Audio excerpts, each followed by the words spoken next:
Good morning, everybody. Welcome. Morning, everybody. Welcome.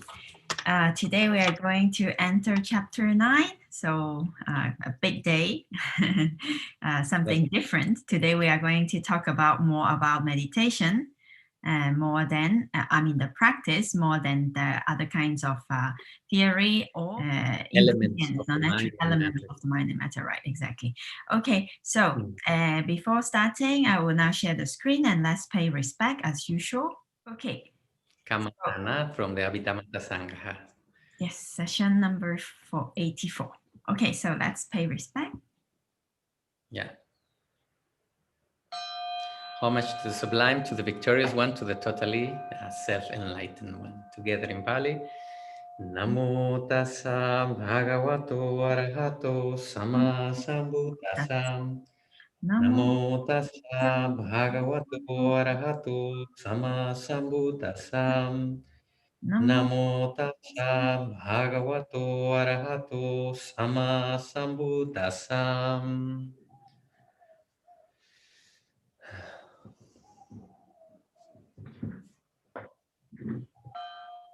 Gratitude to all our teachers, our parents, and blessings to all beings.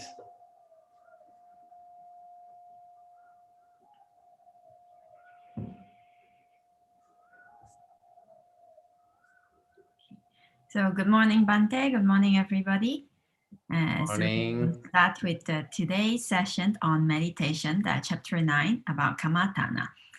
Okay, so let's start.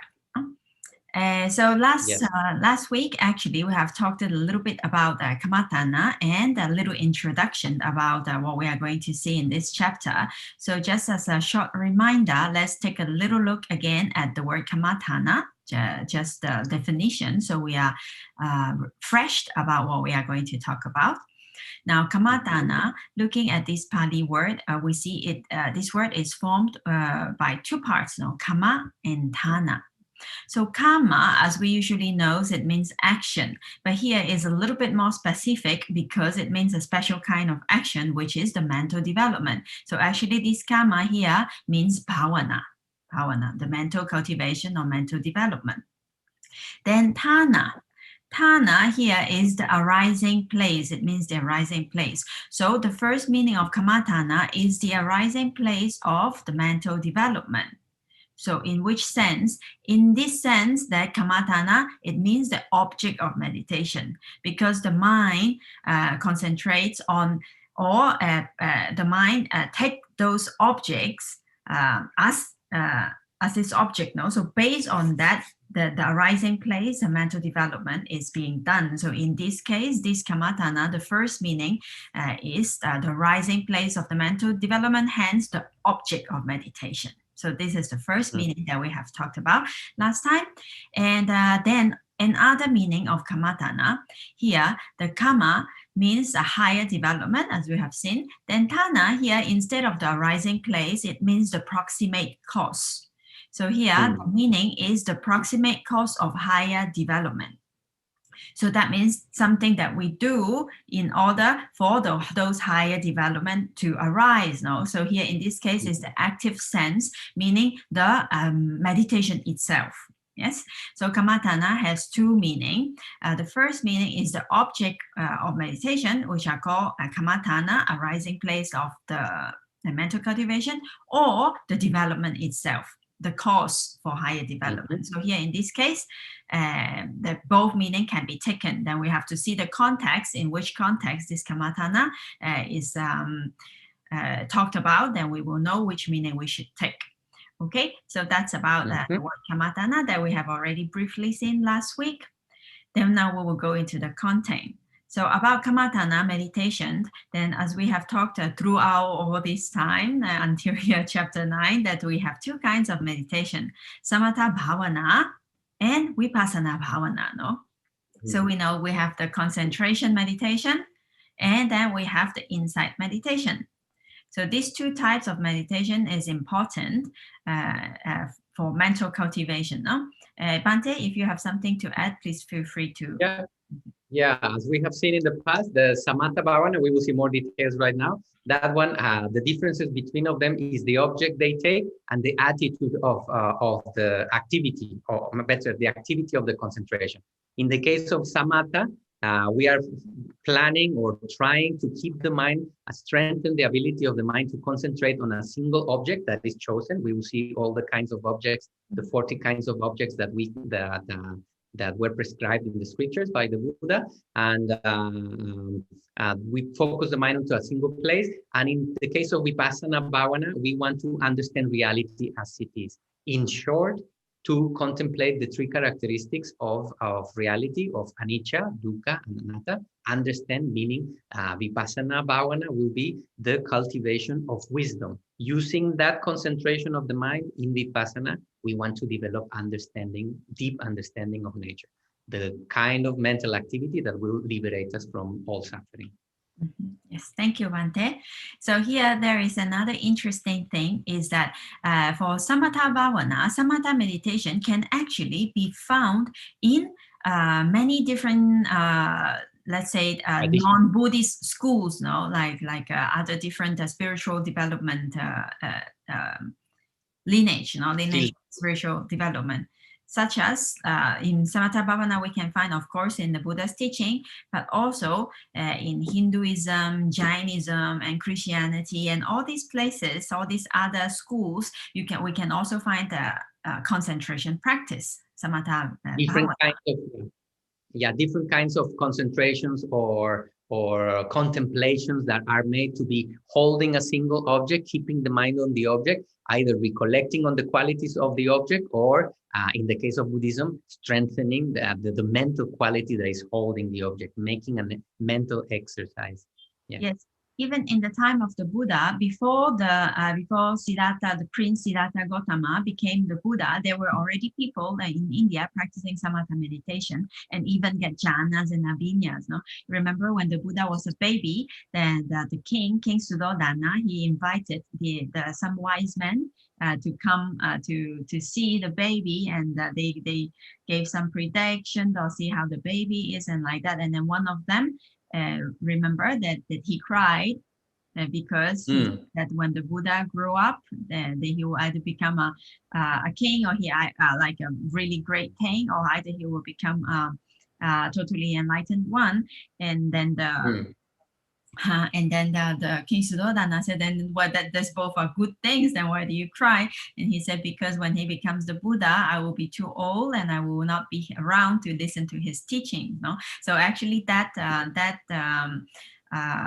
wise man, yes, that's the wise man. He practiced the samatha meditation and he had jhana also. So he knew after when the Buddha grew up, he will not be there anymore. No, so he was sad. So anyway, the story was just to tell that before even the Buddha became the Buddha, there was already people practicing samatha meditation in India during that time. No, so when the Buddha grew up a little bit, then he was then he renounced the palace and then he was looking for the way. Then he also went to some other teachers. Yes, so those teachers also taught jhana. They also taught samatha meditation. Yes, Bhante, you were wanting to say something? Yeah, I was about to say that part of the story. Later on, he went with two teachers, and they taught him all the jhanas, and he mastered them. And then he found out that through samatha meditation, it was not possible to cultivate the wisdom necessary to free from suffering. That's why he moved on and continued starting and that's the contribution he made to the world. The findings that he made after having this kind of power of mental concentration learned from the teachers, he applied them to practice them vipassana and then understand the source of suffering and the ways to end it, the path, the Noble Eightfold Path to end that suffering. Exactly. And that so vipassana now in India, yes, even now in India, samatha meditation is widely available and practiced. And well, that is the point. In this case, the Buddha was the contribution of the Buddha was the vipassana bhavana, the new part to understand the Four Noble Truths and the law of nature in the depths, and finally be able to have the wisdom to liberate from samsara. Yes. Sorry, Charan.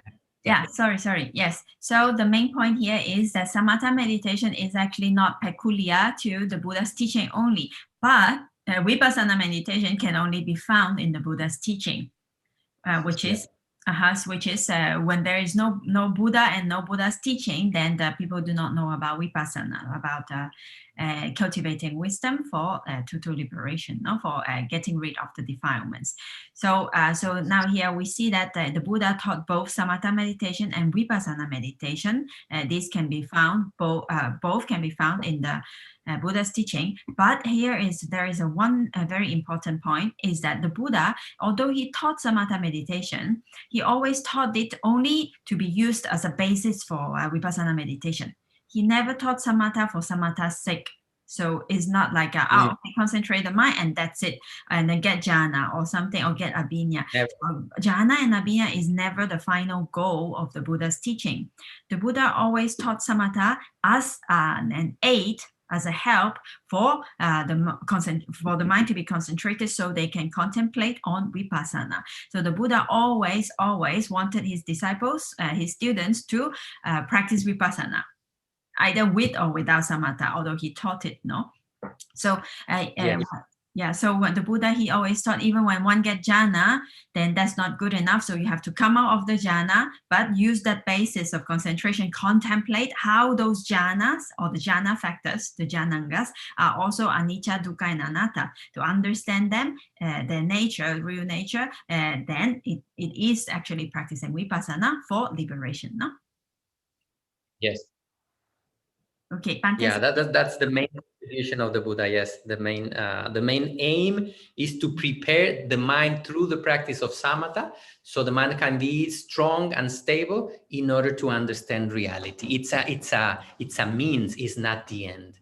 The end, it will be the wisdom developed by understanding the three characteristics, any of them. So vipassana meditation. Yeah. So in the Buddha's teaching, samatha meditation is helpful always for vipassana meditation. But one always can go directly to vipassana. There are disciples of the Buddha who got fully enlightened without jhanas, but that is explained as the good way, yes. But the way with jhana and with samatha practice is explained as the excellent way, because the mind is so much more concentrated, and mind is powerful, and also have a lot of wisdom and understanding. No, so both it's okay, but main point is vipassana is a must. Okay. Yeah. Yes. The good way without samatha, and the excellent way with samatha, with the jhanas. That would be the best. If we can, please, let's try our best. Yes. Okay, so now in this chapter 9, both samatha meditation and vipassana meditation will be explained in a little bit more details. And so first, in this section, we will go to samatha meditation first. Yes. Okay. Yes. So if everybody is ready, okay, then we start with samatha.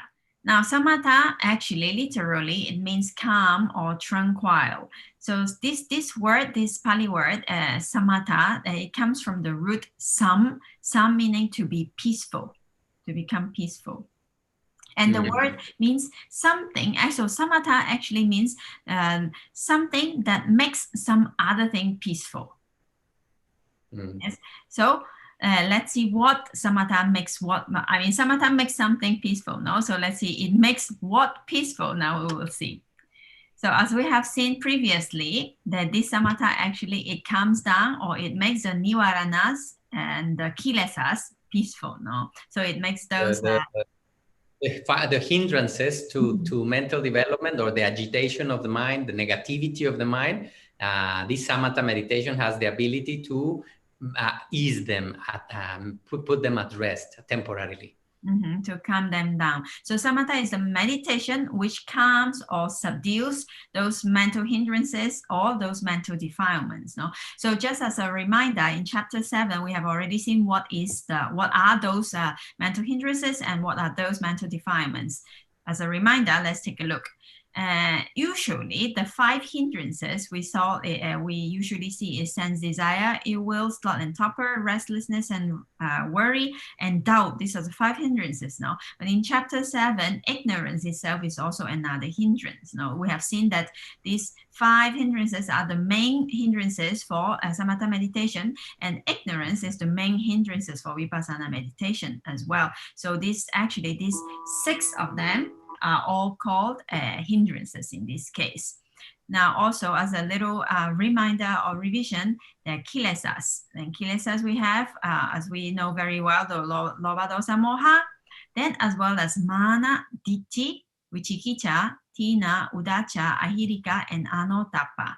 So greed, aversion, ignorance, pride, wrong view, doubt, sloth, restlessness, ahirika and anuttappa, moral shamelessness and moral having no fear for doing wrong. Yes, so these are also also the kilesas, so hindrances and kilesas. No, okay. So now we have seen that the samatha meditation, it comes the hindrances and it comes the kilesas. No, okay. Now there is one interesting point here.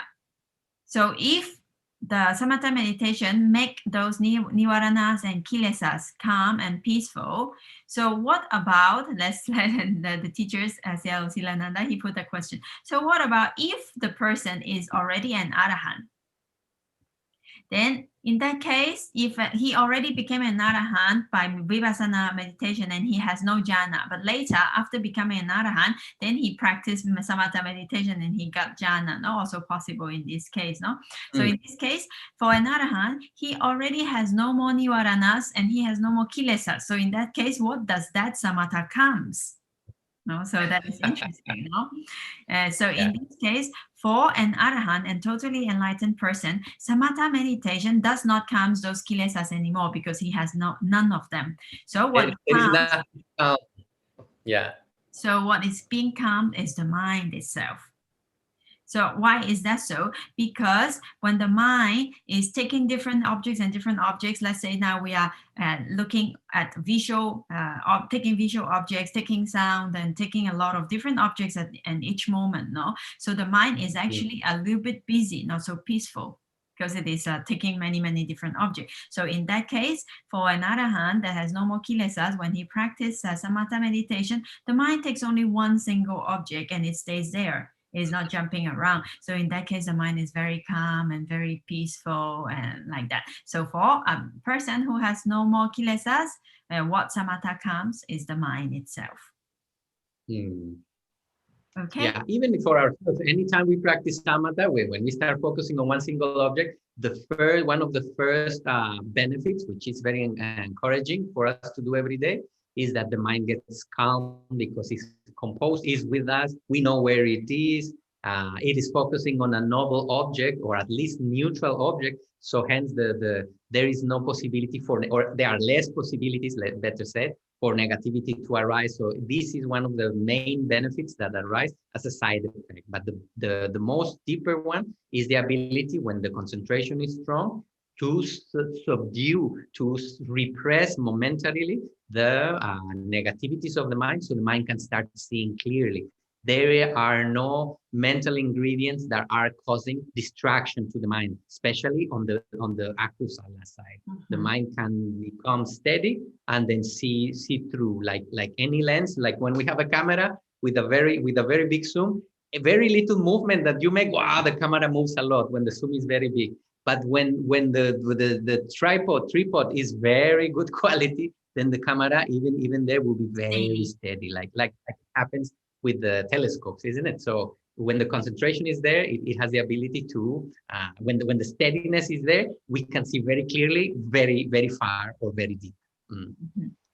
Yes, thank you, Bhante.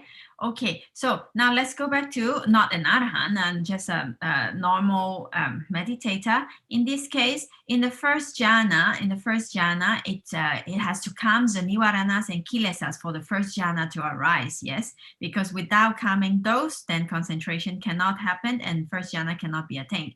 Now, what about the second jhana and third jhana, fourth jhana, and fifth jhana? Because in those cases, those nivaranas and kilesas have already been suppressed, because otherwise the first jhana cannot arise. And without first jhana, second jhana, third jhana, fourth jhana also cannot arise, no? So in that case, the second jhana to the fifth jhana, what it actually calms down or subdues are not the nivaranas anymore, because that is done in the first jhana. So what it calms down is actually the grosser jhana factors.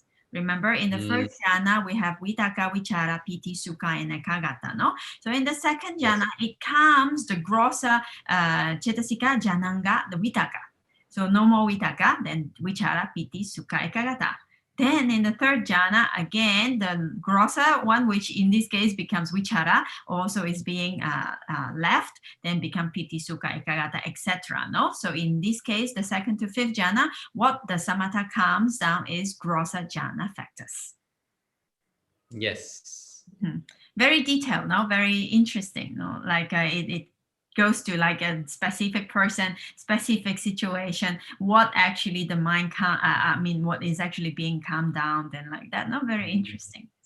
Very nice. The teachers are so specific. It's really a pleasure for one side, and it is a assurance or security or confidence. That would be the best word that one can find when the teachers, for example, Venerable Silananda Ji, which is totally recommended, when he gives these explanations based on the explanations of his teachers all the way to the Buddha.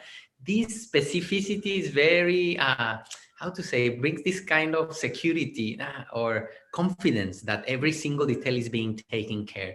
And the more we study the Abhidhamma, you will see there are still much more details that haven't been expressed. But I think it's for this first round is very good, very I haven't found the right word. But confidence arising. Satisfying, very satisfying to say yes. all the possibilities were taken care of. Yes. Okay, yes. So briefly, then we have seen that samatha means something that calms something down, and we have just saw in which occasion it calms what. No, what does it calms down?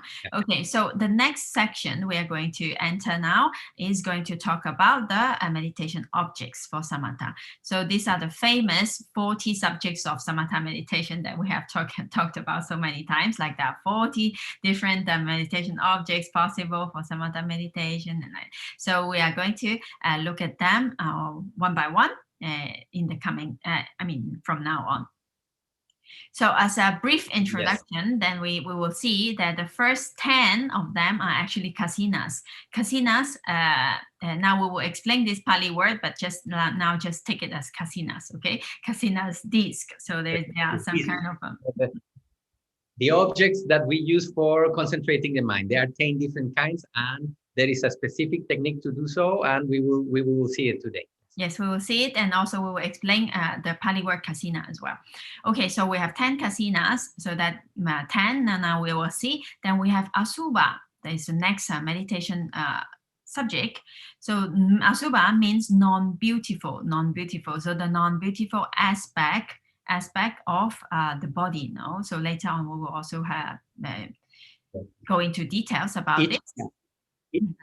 Yeah, each of these practices has its benefits, and it is designed to the types of people or the kinds of mental states we have. They are antidotes to, for example, in this case, Subha means beautiful, Asubha means non-beautiful. For a person who is inclined to obsess with beauty and hence develop desire and late-term attachment, this kind of meditation will start counteracting, because his mind will get a more realistic view of what he or she is experiencing. He's not just focusing on the beautiful side, he's also looking at the same time the non-beautiful parts, and the mind is balancing. Wisdom has possibility because it's looking at both sides of the coin. Yes, Charan. Yes.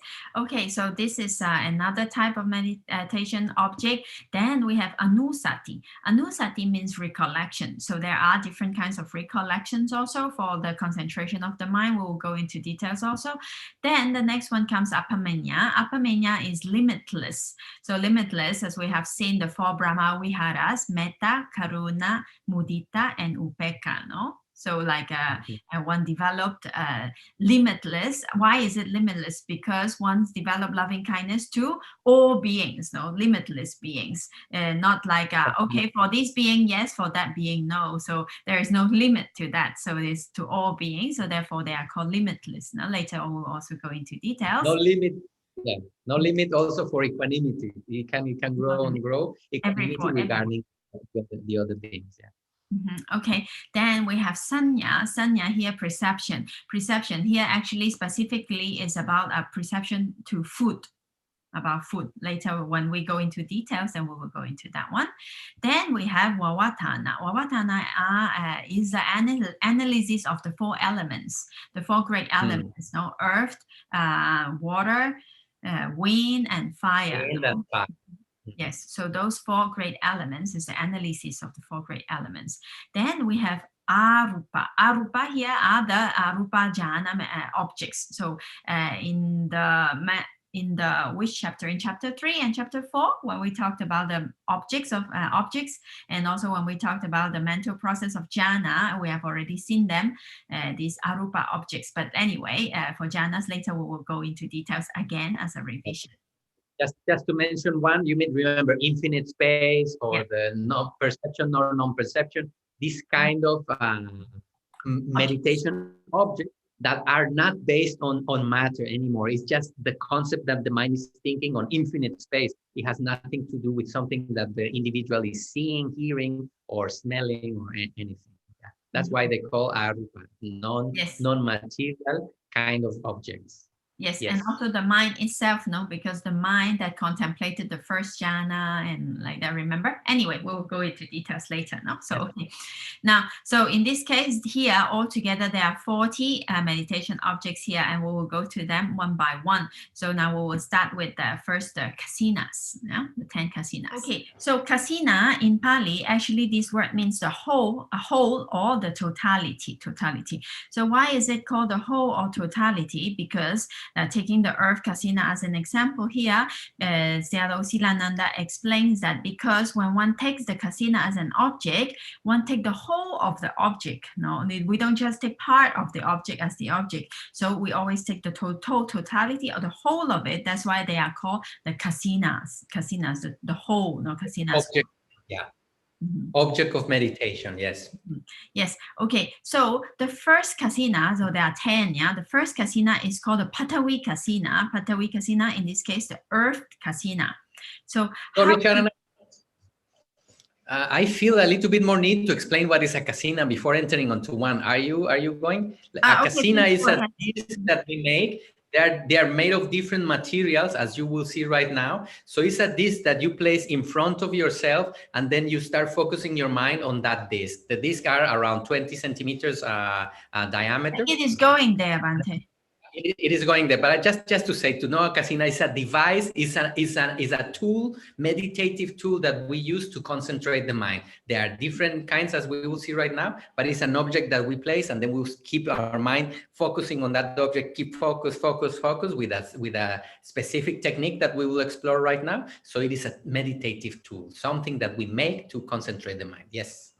Yes, thank you, Bhante.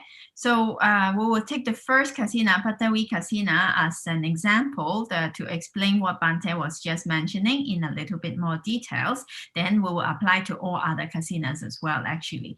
Okay, so for Paṭicca-samuppāda, what one does is that one make an earth disk around 8-inch diameters. We make the earth disc, no, we make a disc actually. And what we do is that after we have the disc, then we put the disc in front of oneself, not too close and not too far. So in a very comfortable position, and then we look at the disc for a long time, many times and many hours. Sayadaw said like billions and billions of times the mind have to look at it and practice and continue and practice. No, so then the meditator put the mind totally on the Kasiṇa, just concentrate on this Kasiṇa object and repeating in the mind, in this case, the earth element. So earth, or Patawi, or any language that one is familiar with. Earth. Let's slowly, yeah. Yes. Yes, Mandi, yeah. Then the meditator, then he concentrates and then repeat the element, no, but in one language that one is familiar with, where you can also say tierra, like that, no. Okay. Then after that, what one does is that we have to keep doing that until the mind memorizes the image. So we are looking at it with open eyes, then we close the eyes, and then we see if that image of the earth, we can see it with our eyes closed. Yes. So after looking at it many times, and when you close it, then you see it in the mind. Then it kind of fade, and then we have to open again, and then we see it again, and then it comes until the mind already memorized the Kasiṇa object itself. Then at this point, then it becomes a concept. No? Yes, Bhante, please. I need to add that it is not just the mental memorization, like you see something and then you think about it. It's actually a physical also process in the eyes, in the retina, that you can see that. It's easy in between both. You see the image when you have seen it so many times that when you close the eyes, you continue seeing it mentally, and also the visual field, it's also impregnated by that image. You can see it as well mentally without looking at the disc anymore. You can see it for some moments, the imprint that was left on the eye. So it is not just to memorize how was it or thinking on the qualities of the thing. What we wish to do is really have an imprint of that object as a concept on this time, where it's not physical seeing anymore, but a concept that is happening on the mind that touches the sensitivity of the eye and the memory that we have about it. Yes. Mm-hmm. Yes. So when it comes to the point where, like as Bhante said, we can see this object mentally without needing to use the eyes, then it already becomes a concept in the mind, or that we already have that photo, let's say, or that print in the mind. So in this case, when the mind concentrates on that mental object again and again, then those hindrances becomes less and less, and they will be suppressed. Yes. So in this case, the 5 hindrances become. Yeah, since the mind cannot concentrate in 2 objects at once, as we have seen, it can only take 1 object at a time, and the mind is so powerfully concentrated on a neutral object, in this case, the earth Kasiṇa, then there are no possibilities for the other sense desire or thinking about somebody we don't like or a situation we dislike, because the mind is totally focused on it. It's not the magic that the concentration eradicates the other thing. The fact is that because the mind is concentrated, it can only take an object, then the other negativities have no chance to arise. Mm-hmm. And also the mind is purified, is neutral, is kusala, we are trying to cultivate, etc., etc. So we start closing the possibilities for the hindrances to appear. Yes, Charana, sorry. Yes, thank you so much. Bhante, would you like to continue? No, go ahead. Well, okay. You continue as the mind becomes. You read the first one already?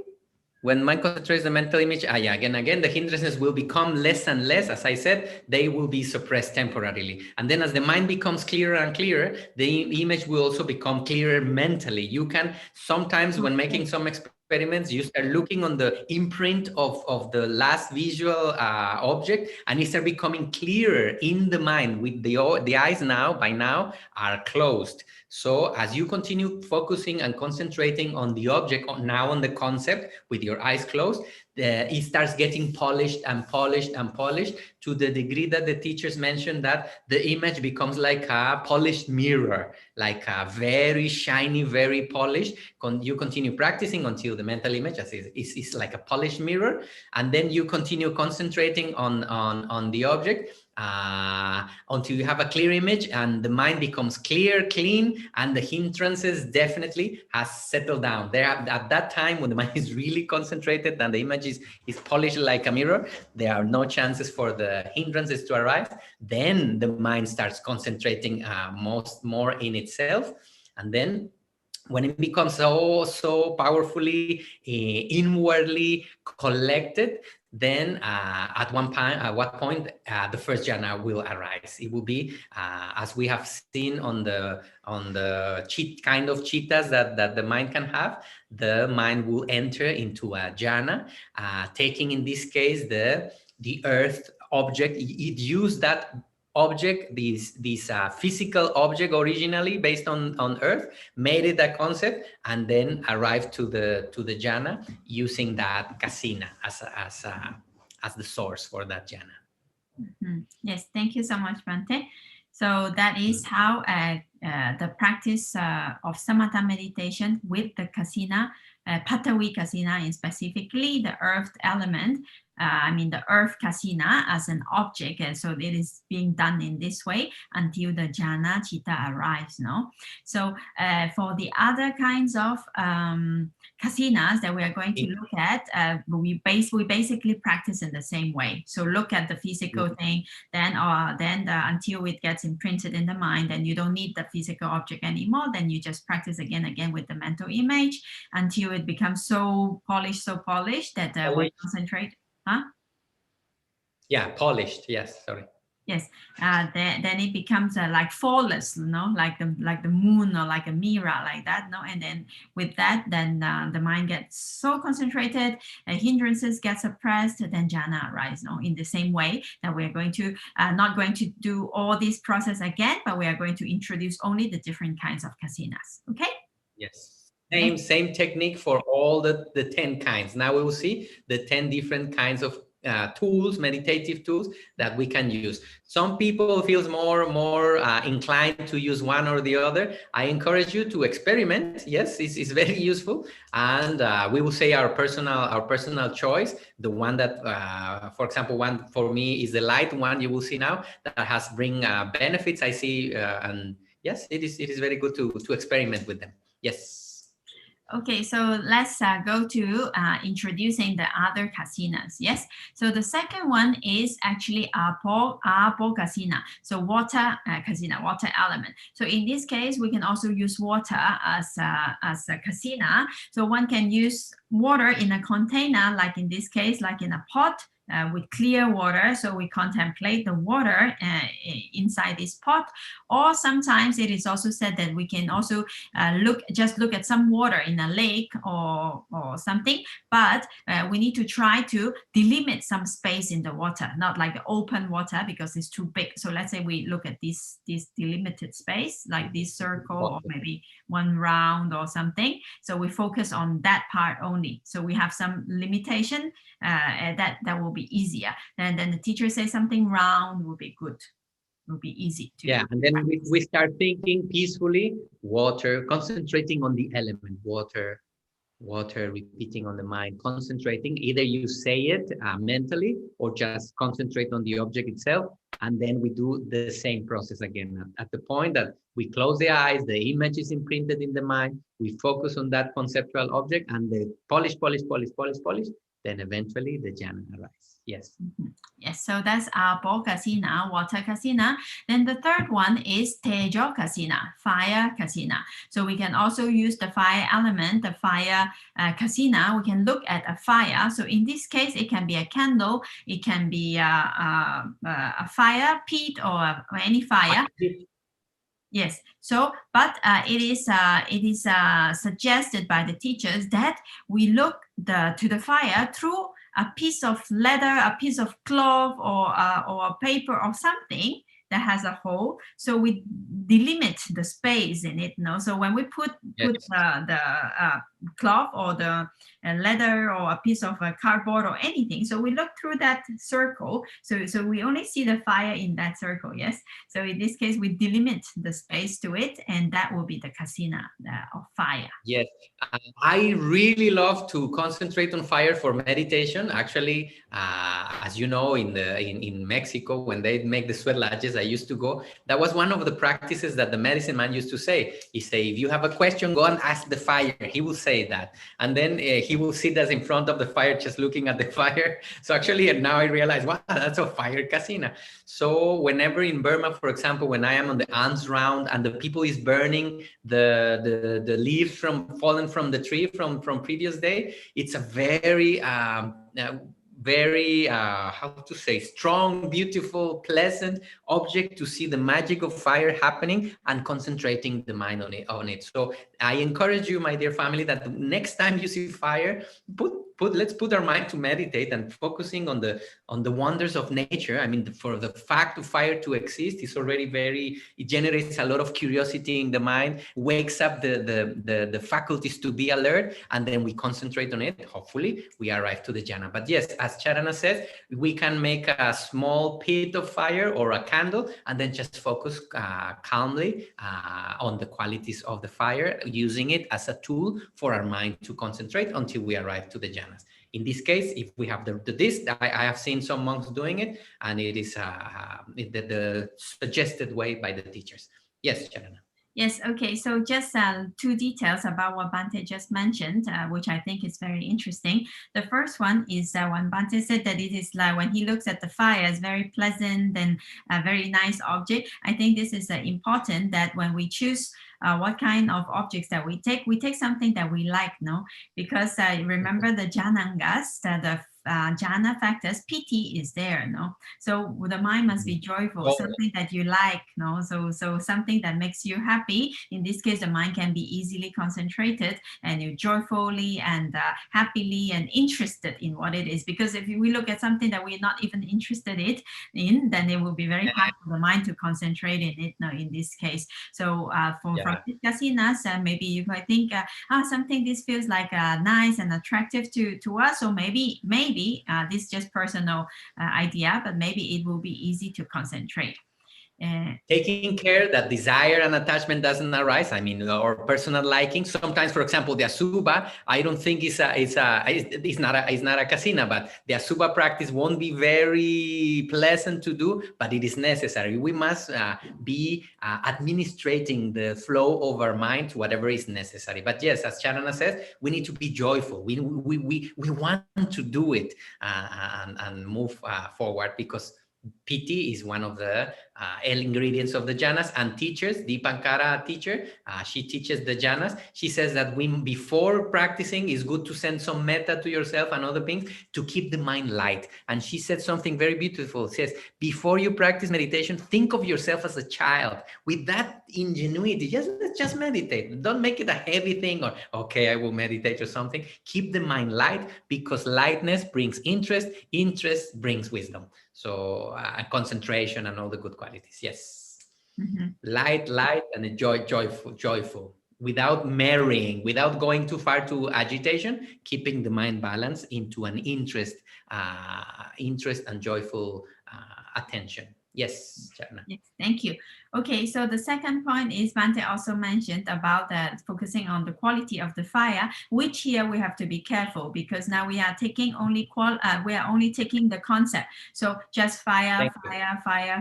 If we then go to analyze about the 4 great elements and about how material properties arises and all these things, that becomes vipassana.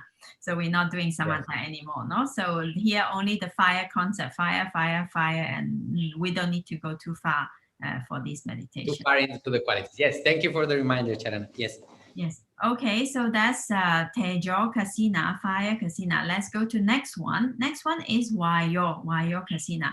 So the teacher says that when one wants to develop this air element, air Kasiṇa concentration, then we can look at the window where the wind comes through, no? All the movement of the tree So we know, because wind cannot be seen by the eye, no, but we can feel it, or we can understand it. There are wind, there are air movements. So in this way we can practice the air Kasiṇa. Yes, it is traditionally mostly in the monasteries. When I have seen some practice of it, it is with the movement of the trees. You can look, and then or the grass you can see. Then you start contemplating on the wind element. Yes. Okay, so that's 4 of them already. Now let's go to another set. And so the 4, as we have seen previously, is the 4 great elements, actually: the earth, water, wind, and fire. No, 4 of them. So now the next category are actually colors. So there are 4 colors which are recommended for practice. The first one in Pali is called Nila. So this is blue, this kind of blue color. Sometimes it is also translated as like a brown or something like that. But anyway, this Nila is like this kind of blue. So then we have also yellow, called in Pali Pitta, Nila, Pitta. Then we have red, Lohita, and we also have white, Odata. So what we can do is that we can use some cardboard paper or something, that we can cut the circle and we paint it into the color that one have decided. Then we do the same thing like the earth element, then we just put it somewhere not too far, not too close, and then contemplate or look at it, and then say blue, blue, blue, blue. Slowly Bante say, okay, red. Yes. Also, Mandi. yes. All the way. Blue, blue, blue, blue. Yeah. Yes. Okay. Mine will get agitated. Yeah. Well, I mean, now we're not meditating, so that's why I'm just explaining. But we have to do it slowly. Okay. So for these colors, then we can use these colors for meditation object as well. And sometimes also our teacher says that it is also possible that we prepare some flowers of that color that you chose, and put it in something round, or in a round plate, or in a circle, and then you contemplate white. That is also possible. Yes, and even in the scriptures, there was a story that also one person, he was contemplating, and then the Buddha gave him a white handkerchief. So he holds the handkerchief, and he was practicing and looking at it, and then because he is practicing, and so his mind getting concentrated on the color, no, white, and then later on, because he's holding the handkerchief again and again, the handkerchief become dirty. Yes. So at that point, then he changed his mind into vipassana. He said, like, look, you see, things are impermanent. Like this handkerchief was so white, so clean. Now it is so dirty, full of dust and full of things. Then he contemplated on the impermanent dukkha and anatta, or things of the white handkerchief, and then he became an arahant. No? Wow, sadhu. So you see, that moment, that story reflects the use of both of the practices. He started with samatha, strengthening, mind powerful. Then later on, he uses that strength and power to change it, to contemplate reality and the development of wisdom, because the mind is strong already. Boom, he takes the object, and boosh, the insight arises on the qualities of nature. Yes, I have something to add for this color Kasinas. If you could go one back, Charana, one slide back.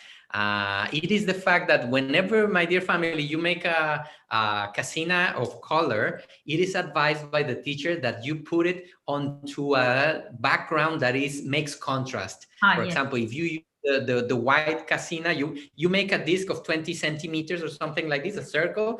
Last time we made one recently, we used a plate and just draw around, cut it, and we put a background that was a different color. So whenever you are looking at the color, it is giving you the contrast, and then the mind, the object can get imprinted either into the sensitivity of the eyes, and of course in the mind itself. You can focus and polish it better because of the contrast you have of the background. You will see some examples further on when we see some practice. Yes. And now let's go to the next Kasiṇa. So we finished with the color sets, the 4 colors, and now we'll go to another one, which is number 9, the Akasa Kasiṇa, space Kasiṇa. So space Kasiṇa is basically the same. We need something that delimits the space, no? So sometimes we can use a pod or something that has a hole, so we see the space inside that, no? Or sometimes it can be anything like a tree hole or a cave or something. Nice. Yes, so we can practice in this way the space Kasiṇa. And we were repeating space, focusing on the space itself, the delimitation of the object. It is making it evident, and not stare at space, open space, same as the water. You keep an area, and then you start using this concentration, this as a tool. Yeah. Yeah, or even a window or something that delimit a space. No? I remember in the 2008 retreat, there was a window, a very small window on the meditation hall, and I remember using it a lot.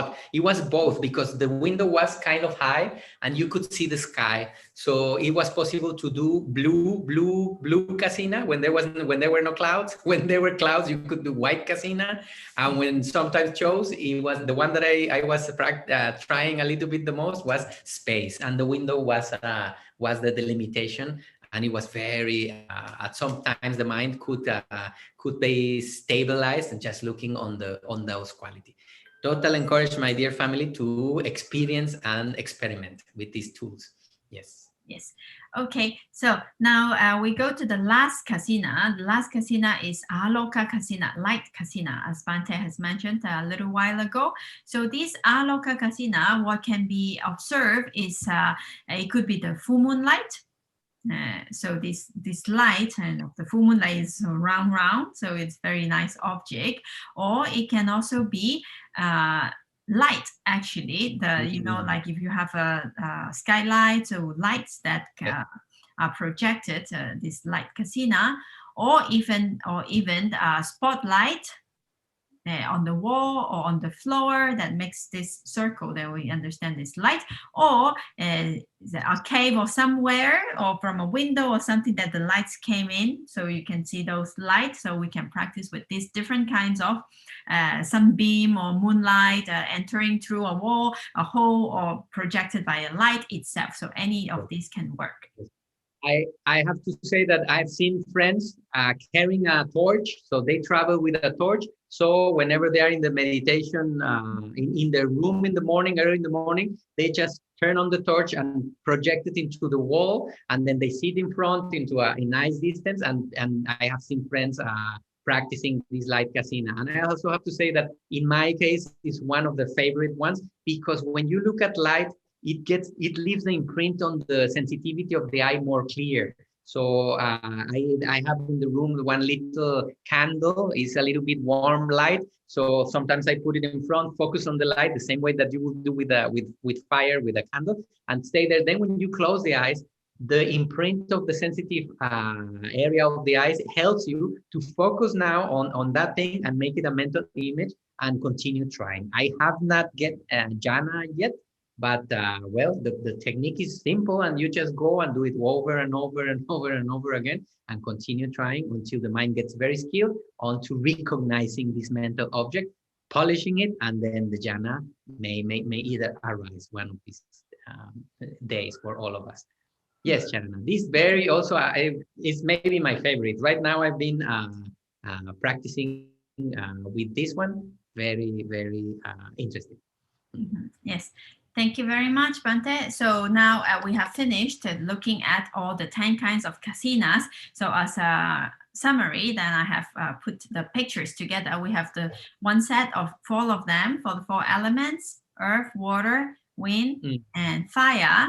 Then we have the colors: Nila, Pita, Lohita, Odata, the 4 colors. Then we have space, and we have light. So here we have all the 10 Kasiṇas objects. And yes, choose your one, and start practicing, my dears. Give it a try. Be patient. You need time. Set up some space in your day, early in the morning, if possible, before the activity starts in the house or the city. Give them a try, my dear family. Totally encouraged. Pleasant, stable, with a lot of potential. Yes. I have to make a little clarification. It is on the monastic rules that the monk should not be speaking about any kind of meditation achievement or so. I may be breaking some of the rules. I just want to clarify that I'm only sharing my interest and the things I've experienced because of the class, not claiming in any way that there has been some meditative or achievement. So I just want to clarify that. So I'm also tranquil with the rules. Sorry, it is for teaching purposes. Okay, so now that's 10 Kasiṇa. Let's move on to the next category of the 40 subjects of meditation, which is the Asubha, the non-beautiful, So this is here, it's really non-beautiful. So beware and be careful because warning, some images will come about. Everybody ready? Energy? Everything okay? Are we taking a break today, or the breaks we took were enough? I think we continue, no? Everybody okay? Yes, everybody says okay. Thank you, my dear family. Going good? So let's set up our mind as a scientist, as a doctor. So let's put our white shirt and the stethoscope around. Well, let's look at this practice. The most useful thing the teachers recommend is to set up the mind before. If we are like having fun normally like this, and then we start practicing Asubha, the mind can get shocked very often. So before doing it, we need to prepare and know the aim. I'm trying to do this to recollect on nature and develop wisdom. This is the purpose of this. In this case, to concentrate, either develop wisdom, which is the goal, but concentrate the mind, also making a more realistic point of view. So we are like doctors, scientists, any medical student at the beginning, I'm sure the first time they see an autopsy, they will have some reactions in the mind, but eventually they are the ones doing it. They are the ones opening the bodies of people and healing them. They must find a way to go beyond this disgust of looking at some of the internal parts of the body. This is where we want to reach as meditators, putting the mind with the right mind, with the right frame. Yes, Charana. So let's go as doctors. Put the cap of doctor, ready, let's go. Scientist. Yes. Okay, so for Asubha practice, there are also 10 Asubhas. Asubha sometimes translated as the fullness or the unlovely or non-beautiful objects. No? So actually in this category, the Asubha is actually the 10 kinds of fullness or loathsomeness of corpse, that body, in different stage of decay. So the Buddha subscribed it for the practitioner to contemplate the different stages of decomposition of a corpse, of a dead body. Yeah, no? So the Buddha prescribed to make a contemplation. If we had the possibility, in those times in India, they used to put the bodies on the charnel ground or fosa común in Spanish. So it was much easier to see. Right now in our cultures, except in India, the death is so hidden. Immediately when the disease is there, they cover it, they put it into a bag, they bring it somewhere else. I mean, it has some hygienic purposes, but the fact is we are very far from it. So we must find a way to start getting in contact, because we have one of these bodies, and then we want to see the nature. What is happening right now is decaying, is getting old, eventually will die. And the Asubhas are, if you can go to the previous image, Sharana, please. The Asubha is specifically to recollect on the different stages of decomposition. And those time of the Buddha, when there was possible, even now when the tsunami happened in Thailand, the teachers sent the monks to go and contemplate, not as a morbid part, but to see, I am of the same nature.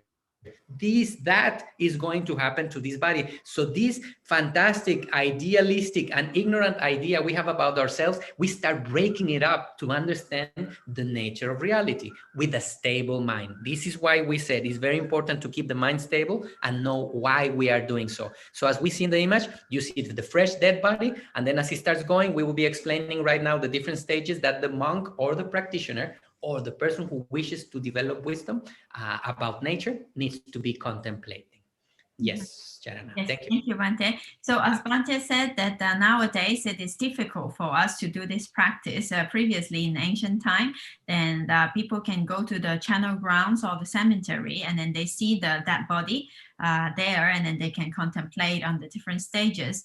And but some places now is still possible, like in this photo in Thailand, some monks they do this kind of practice in cemeteries with those skeletons and bones. And sometimes in India, if you go to Varanasi, then sometimes you can also see the dead bodies, like they bring dead bodies for burning. And so although it's not all the stages, but we can see like the fire burning the corpse and like this, no? So it might not be available everywhere, but we're introducing this kind of practice which are prescribed. So now we will come some pictures of the different stages of decomposition of the body. Bhante, if you would like to, yes, please. Yeah. I would like to add, my dear family, with a very stable mind and with the interest of developing wisdom, next time you have the possibility of seeing dead people in a funeral or something,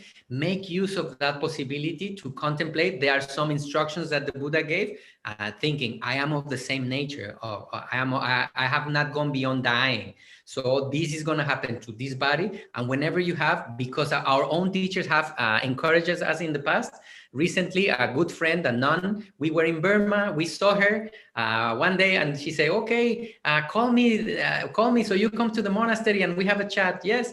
So then, okay, she went away, and then we called 2 days later trying to reach her. And then Charana find the friend, the other nun, answer the phone crying and say, why are you crying? Oh, she passed away. No way. We were in Pinolwin. We went to the funeral, and our teacher directly, we were speaking to him. At one point when they brought the body, he told us very directly, go and see.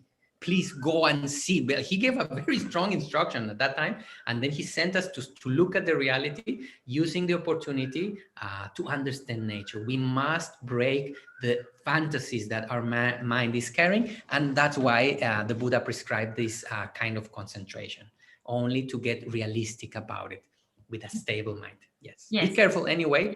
Stabilize the mind before doing it. It's a little bit powerful. Yes. Yes. Then we'll see now the different stages.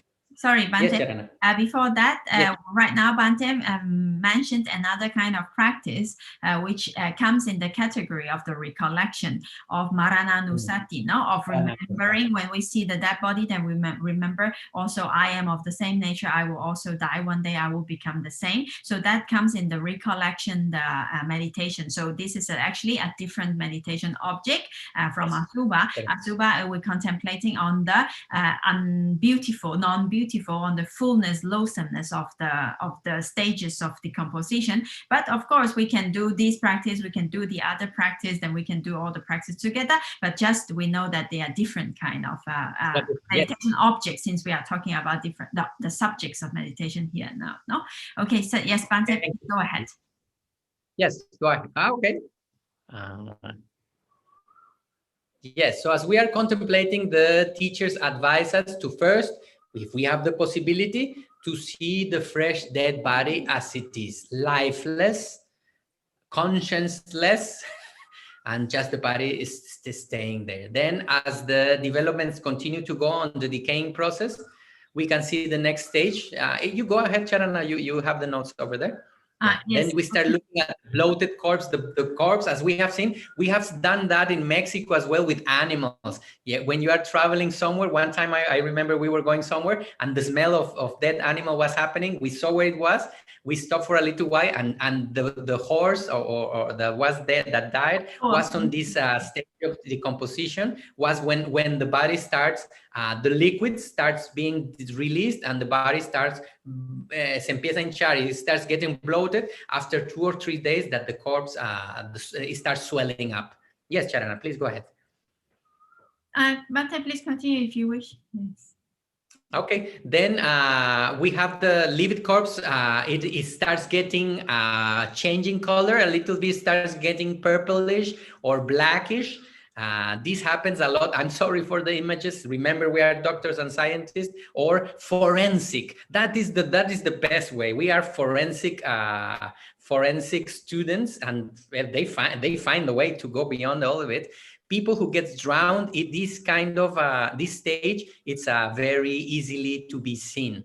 When the body starts changing color to bluish, blackish, that's the next stage that the Buddha advised for monks. I mean, it's just the natural stage of decomposition of matter, to contemplate on the non-beautiful side of what happens to this body that we cherish so much and make it up and groom it so much. Well, finally, it is just this matter doing its job. Then the next stage, that it should be, it's the time when the festering cup starts getting a little bit rotten, and pus is oozing, is coming out of the corpse. And at that time, the animals around starts noticing, and they start coming closer, like, what is this? What is this? What is this? And later on, we see the next stage. We put these images, as there was the research for this, they were the real images, but of course we didn't go far. Fortunately, Charana found these paintings which are from monasteries, and they paint this in monasteries, are much easy to contemplate. Then what happens to the body is that it starts losing, the joints gets loose, and then the part starts, it starts to be cut into half, plus the aid of some animals that may be around, in the case that body just died on the wild. Then the next stage is when the animals really start, the crows and the jackals and the dogs and vultures starts really noticing if they are really around, and the monk should contemplate with all attention and stability of mind, how it is just part of nature that matter starts becoming the food of some other rascals, or how you say this, jackals and animals that eat rotten meat. Yes. Then the corpse finally starts to be scattered around into pieces. For Tibetan tradition, they cut themselves and put it for the vultures directly. They save some time to them. And then the corpse that is mutilated is scattered all over the place. Bones here and this starts getting decomposed. By then it start to getting a little bit dry. And then the blood is already covered in blood, but dried and scattered into pieces. Infested by worms. The worm starts to... Infested by worms start coming out. Oh, yes, Charana, please, you want to continue? Yeah, and then finally, the another stage is that it only becomes skeleton, and then also becomes scattered bones. So bones here and bones there, not even like a whole piece of skeleton. No, so there are different stages of. These are the different stages of the decomposition. So in short, it is like a freshly passed away dead body left in the wild, and the first one, then it slowly becomes bloated, becomes black and blue, then it's festered with pus, and then it sometimes is demembered or like mutilated, depending on how the person died. Sometimes that different shapes and forms also possible. Sometimes scattered into pieces, then eaten by animals and scattered into pieces. And then the bloody one, then infested with worms, and there's bones and skeletons and scattered bones. So these 10 types of different stages are to be contemplated under the Asubha practice. Whoever is interested in going deeper, yes. In 2004 or 2006, I got a set of images which I carry on the hard drive. And they are real images that are used by Thai monks and some Burmese monks, mostly in Thailand. They really practice much more in Thailand. They do Asubha. And there are all these images of real corpses. If somebody's interested, there it is a warning. Even in the folders, I put warning, strong images coming. But I practiced more in the past, and I have to say that it has been very useful to get in touch and start releasing all this aversion towards the ugly. And then the mind starts getting some kind of peace with it. But it's a little bit difficult. But if anyone is interested, the point is I have the images. We can upload them. I arranged them already in order. At the beginning, when my friend passed me the file, it was all the images into one file. Wow! When as I was going with the arrow, it was a shock after shock. What I did, I spent many hours putting the images onto levels of intensity. So I started with small ones, only anatomical drawings or something like this, going more and more and more deeper. And now it's like that. If somebody's interested, that material is available. Yes. Okay. This practice is recommended for people who has tendency for desire and attachment. It is especially for this kind of people, which I think I carry that kind of mind, attachment or looking for beauty mind. So it is necessary to balance it, understanding Asubha. Yes. Yes. Okay. So thank you very much, Bhante, for the explanation. So that with this, we finished the second set of the 40 subjects of meditation. So 10 Kasinas, 10 Asubhas. We've got 20 here. And another 20 will be coming in Anussati, Apamanya, Sanya, Vavatana, and Arupa.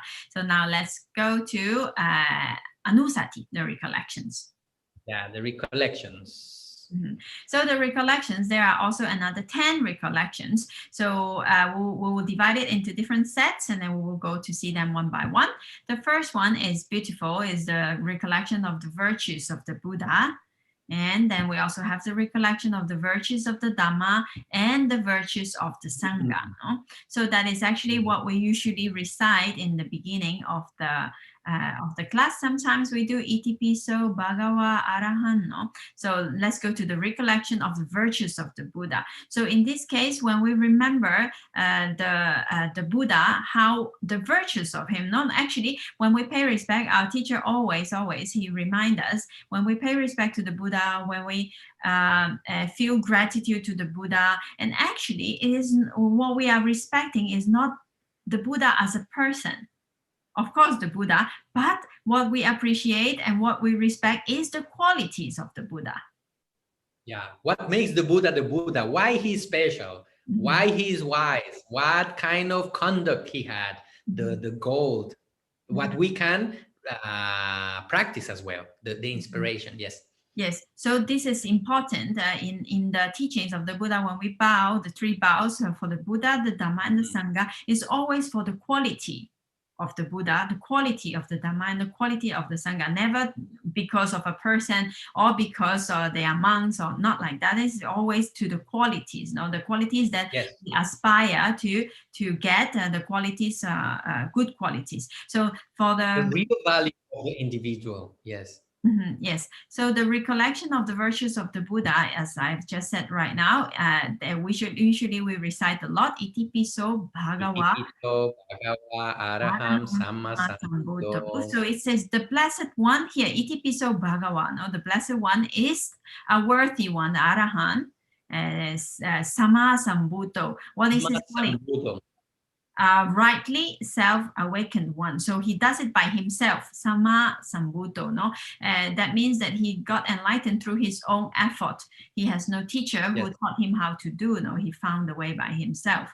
Then we have teacher. Yes. Vijja Charana Sampano Sukato Loka Vidu. Yes.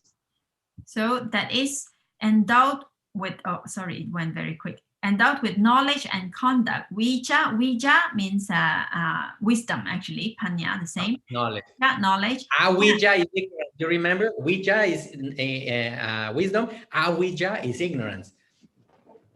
Yes, so vijja, the opposite of avijja. Yes, that's Bhante said. So endowed with knowledge and charana. Charana is the conduct, like practice. So both in wisdom and in practice, he is perfect. In this case, endowed with perfect knowledge and conduct. Sugato. Actually, these words, can become one. We can spend days studying the Pali word and understanding the deep meaning. Actually, Sayadaw Okamsachara, he gave us the classes about the virtues of the Buddha. Actually, so he explained word by word in what sense how, like for example, Sugato actually has a lot of meaning. Here it says the one who has gone the good way, but because Su is good, Gato is gone or arrived. No, one who have arrived to the right, arrived rightly to Nibbana. No, so well gone, well arrived. Or another meaning also is well spoken, and so there are many different meanings for the same word, different qualities of the Buddha. But it will take a long time to explore everything. So here is just a general idea of the recollection of the Buddha. No, so Loka we do. Loka is the world. We do is the one who knows, so knower of the world. So here, what kind of world? Actually, the three worlds, no? The Kama Loka, the world, sense world, sensual world, Rupa Loka, Arupa Loka, no? The world of the fine material, and also Arupa also, no? He knows all the three worlds. And then Anutaro Purisa Dhamma Sarati Satta Deva Usana Buddha Bhagavati. Yes, so then Anutaro Purisa Dhamma Sarati is the unexcelled trainer of those who can be trained. Here is very interesting, no? Because the Buddha, he is like a trainer, a coach, no? A teacher who train those people who, yes? Yeah, okay. Yeah, go ahead. You say the word coach, and I laughed a little bit. It was like yes, go ahead. So he trains, and he gives training to those who can be trained. Here it shows an important point, is that even however good the teacher is, if the student is not good, it's also not okay. No, so that means that sometimes our teacher, Sayadaw Kamsachara, he also explains that the student has to be ready. Also, the student has to understand, because the Buddha is not a god, or he's not like a magical power that he cannot just touch your head and then you become enlightened. No, it's not like that. So he's a teacher. He gives the way, but the student has to practice. So the Buddha cannot enlighten other beings. He cannot make other beings enlightened. So he can show the way, and the person has to practice with his instructions, and then they get enlightened. So he is the teacher, he's the trainer for those who can be trained. And yes, the student must have the ability, first the humility to be directed and corrected, then the endurance to continue practicing diligently, and the clarity and wisdom to find the way. So it is, the Buddha is that kind of teacher. He can teach anybody who is possible to be trained, who wish to be trained and have the ability to pursue that direction, the direction given by the teacher. Yes. Yes. So also here, Satta Deva Manusanam, the teacher, he is teacher of not only to humans. No? When the Buddha gave Dhamma talks, also many Devas and Brahmins, they also come to listen to the teachings of the Buddha. So it is said in the scriptures that actually the number of beings who got enlightened are much greater in the Deva realms and Brahma realms than human realms. So we see like 500 arahants, or how many humans or monks got enlightened. So those numbers are actually much higher in the Deva realm. So much more Devas got enlightened, and much more Brahmins got enlightened listening to the teachings of the Buddha. No? So the Buddha is actually teachers of not only human beings, but also of the Devas and Brahmins as well. Here, this Deva include Brahmins. Well, we have to study Pali for this understanding, but we're not going into details. So just a brief explanation. So Bhutto, here the awakened one, and Bhagawa, the blessed one, blessed because of his own of his wisdom. No, so anyway, so contemplating on the qualities of the Buddha, how he has a perfectly understand how the nature works all by his own effort, and how he has is endowed with knowledge and with conduct, how he is the knower of the world, the trainer of humans, and the teachers of devas and humankind, and how he's awakened, and all these qualities, when one contemplate on it, the mind gets concentrated and get delighted, and get happy. And then so in this case, that is also possible to arrive to a very high concentration. Yes, I want to point out something here, my dear family. Just step back, let's step back and look at the three practices we have explored.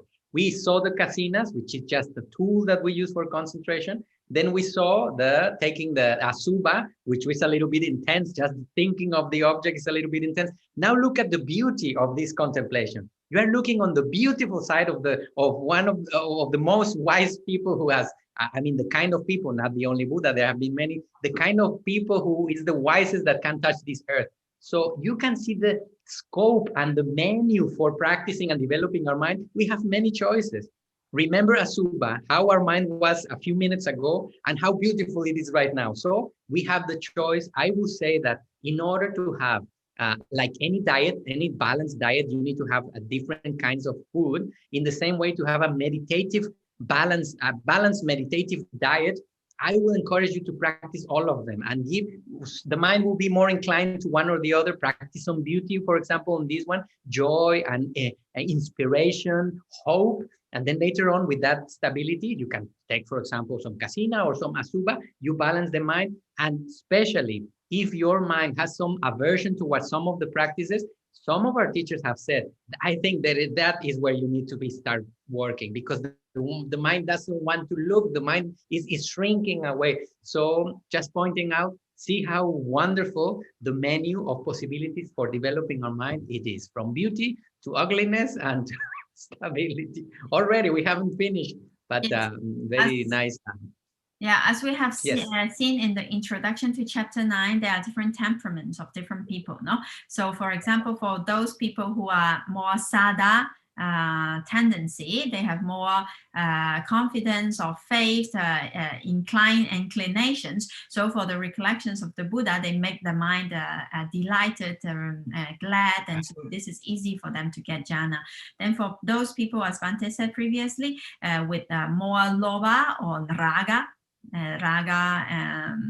character, attachment, or desire, then Asubha will be good, because then it counteracts with the tendency, you know. And also for Kasiṇa is quite general. I think for everybody, it is possible to concentrate. So for different tendencies, and we have different kinds of meditation subjects. Therefore, the Buddha taught 40 kinds of different types for different temperament. We can think on 3 different kinds of practices, that the ones that foster and encourage you to continue developing a quality that you already have, and the ones that counteract, the ones that start fighting against a negative quality that you have. Better just keep it in two categories. The practices that push you to develop good, and the practices that help you to counteract the negativity on the mind, the obsession with beauty or attachment, whatever. So you can start thinking about that. We need to decide when to use which. Yes. Yes. Okay. So that's the recollection of the virtues of the Buddha. Next one, we have the recollection of the virtues of the Dhamma, which is in the recitation after Itipiso Bhagava Arahant Sammasambuddho. Then we go to the Dhamma also. No. So this is the qualities of the Dhamma also. So how is the Dhamma? Dhamma is suakato bhagavata dhammo. The Dhamma that is well expounded by the Blessed One. What kind of quality does it have? Sanditiko, akaliko, ehipasiko.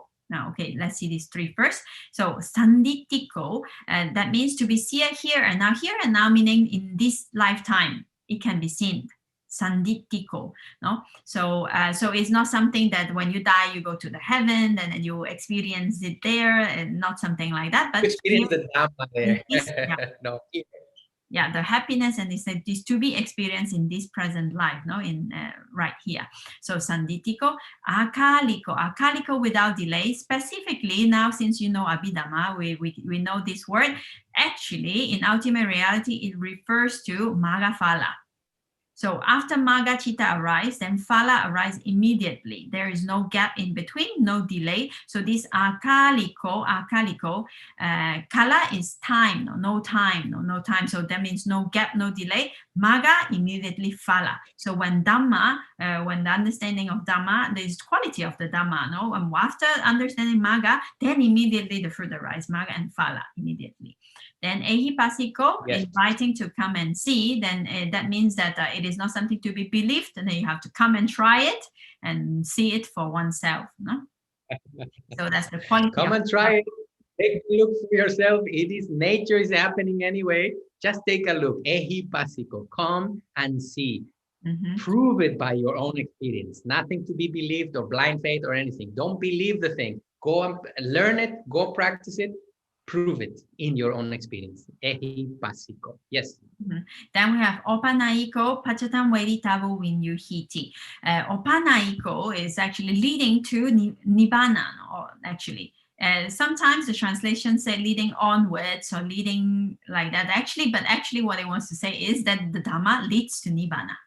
No, the practice of the Dhamma leads to Nibbana itself. No, so Pachatam Veditabo Vinyuhiti. So it is to be seen, to be understood. No, not just only seen by the eye, but with the wisdom eye, to be understood by the wise for themselves. For those who have wisdom for themselves, Dhamma is understood by themselves. Yeah. So these are the qualities of the Dhamma. So when one recollect or think about the qualities of the Dhamma, also then the mind get delighted, get concentrated, and get confidence, and also jhana is also possible to arise. Good. That's the quality of the Dhamma. Okay, so the next one is the quality of the Sangha, the virtues of the Sangha. So let's go. Supatipanno Bhagavato Sāvaka Sangho. The Sangha of the Blessed One's disciple who have practiced well. Yes, so we're talking about actually this Sangha in this specific case, because we're talking about the virtues, it directly refers to all those arahants, those that are fully enlightened. No, those noble ones, not exactly fully enlightened, but those that are enlightened even in the first stage of enlightenment. It will come now. Actually, there's more specific points. So the first one, that they have practiced well. Uju patipanno bhagavato sāvaka sangho. The Sangha of the Blessed One who have practiced straight, in a straight way, straightforwardly. Yes, Bhante, please. Yeah. I was just saying the word uju means upright or straight and firm. I have to say steady. Yes, the Sangha of the Blessed One, the Buddha's disciples who has practiced in the straight way, directly. Yes. Straight way and upright way. Upright. Yes. Nyaya patipanno bhagavato sāvaka sangho. Nyaya is the method. No? So they have practiced methodically. No, so not like randomly do this and that, but it's with a method, with the good method as instructed by the Buddha, they practiced. Then Samichi Patipanno Bhagavato Sāvaka Sangho, the Sangha of the Blessed One who have practiced masterfully. Masterfully. Okay, Samichi Patipanno.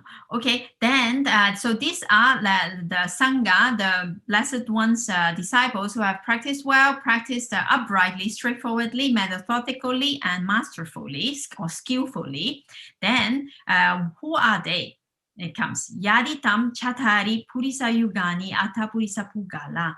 So Yaditam Chatari, that is to say the 4 pairs, the 8 types of noble ones. How 4 pairs? Sotapati Magga person, the person who has arrived to the first stage of enlightenment Magga, the person who has arrived to Sotapati Phala person. No? So although a Magga arise, Maggata person, Magga arise and Phala immediately arise. No? So actually, in terms of practical daily like that, so there is actually only Phala person, because Magga arise immediately, Phala arise, no, cannot stay in Magga. But there is one moment as a Magga, he became Magga, next moment become Phalata, no. So here it says the pair, therefore the pair, the first stage of enlightenment, Sotapati Maggata, Sotapati Phalata, no, the 2.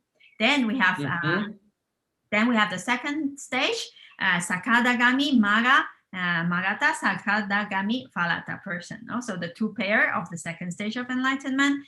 Then we have the Anagami Maggata person, Anagami Phalata person, no, 2 person. And then we have Arahata Maggata person, Arahata Phalata person. No, so 8 types of noble beings. All right. Okay. So those the Sangha that we are talking about here are those 8 types of persons. So that means enlightened beings, even the first stage, second stage, third stage, or fourth stage. No. So those are Esa Bhagavato Savaka Sangho. That is the Sangha of the Blessed One's disciple. These enlightened beings are the disciples of the Buddha. Ahuneo Pahuneo Dakineo Anjali Karaniyo. So worthy of gifts, worthy of hospitality, worthy of offerings, and worthy of respect because of their quality, because they are enlightened beings.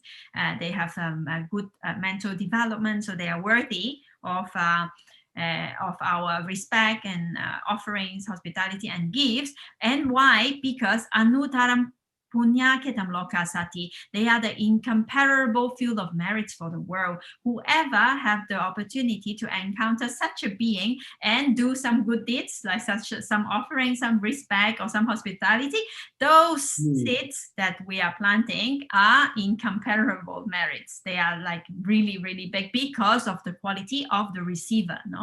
So those are that's why the Sangha here is said, the quality of Sangha is the incomparable field of merits for the world. Yes, Bhante, you have something else to add? Yeah, wherever is like making more potential to our good actions, in this case generosity, if we have not only benefiting that being which is very pure, ourselves, the kind of seed that we plant is very wholesome and has a lot of potentiality because of the goodness of where we are somehow investing that generosity. Sorry to use the word, but we are putting it gets potentialized. And also another aspect that the teacher called us to contemplate is that when we support noble ones, we also we support them because we value them. And if we value them, we see those goals and qualities, not the person, but the qualities of that person as our own goals. So the thing is, we are directing our mind and going onto that direction like a flag, and eventually the aim is that we ourselves become one Ariya. We become one of these 8 kinds of beings, and we become one of these enlightened people. So that is the main purpose for supporting, so the teaching can continue. The goodness that they do is greater because of their good qualities. They are free already from kilesa. So whatever support we give is greater, and most of it, the line of inspiration that the goal that we wish to arrive to, this mental purity, this wisdom, and total freedom from suffering. Yes, Charana. Yes, thank you so much, Bhante.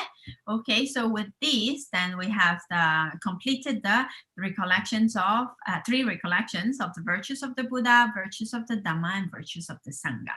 Yes. Very beautiful. Sadhu, sadhu, sadhu.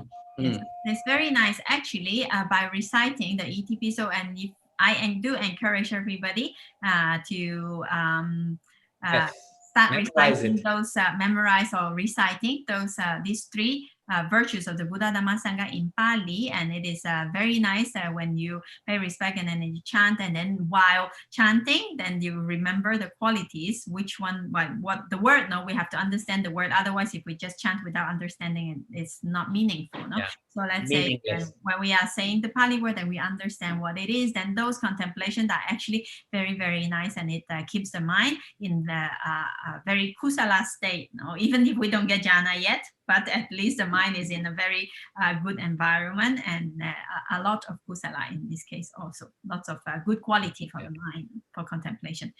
Okay, so we finished with these 3 recollections, and then we still have another 7 coming, but I think it's quite a lot of content today. What do you think? Should we leave it for next time? Yes.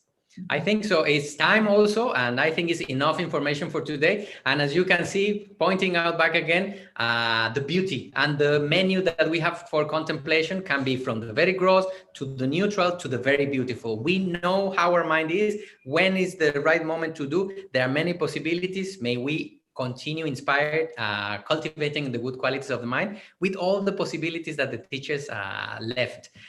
There are more to come. We see next week, and if everybody's fine, we can start closing. Something to add, Charana? No, I think that's it. I think it's good that we do it slowly, so we don't rush through all the contemplations. So today, I think it's good enough, and maybe we can close here, and we continue next week for the other part of the recollections. Yes. Okay, my dear family. So let's share the merits of our good efforts today. Let's remember our parents, wherever they may be. May their path continue with the best conditions. Our brothers and sisters, sons, daughters, granddaughters, friends. We share the merits of our noble efforts. May the fruits be beneficial for all of us, especially those beings who suffer more than us. May some peace and some understanding arise. Thank you, everybody, for the collective effort. Thank you, Charana. Thank you so much. Have a nice night, everybody, and let's share. Let's close sharing the merits in English. Through the goodness that arises from our practice, may our spiritual teachers and guides of great virtue, our mother, our father, and our relatives, the sun and the moon and all virtuous leaders of the world, may those who are friendly, indifferent, or hostile, may all beings receive the blessings of our lives.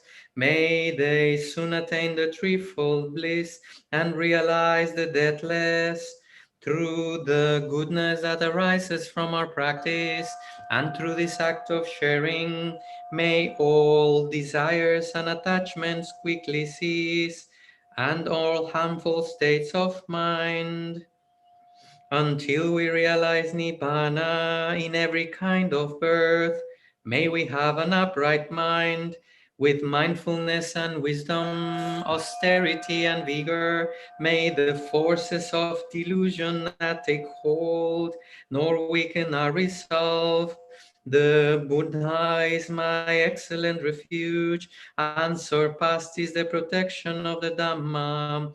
The solitary Buddha is my noble Lord, the Sangha is my supreme support. Through the supreme power of all these, may darkness and delusion be dispelled. Sadhu, sadhu, sadhu. May all of us be with health, mental stability, and understanding.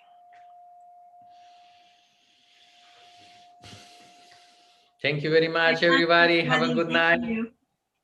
Have a good Thank night. you. Have a good day. Thank you. Thank you. See you soon.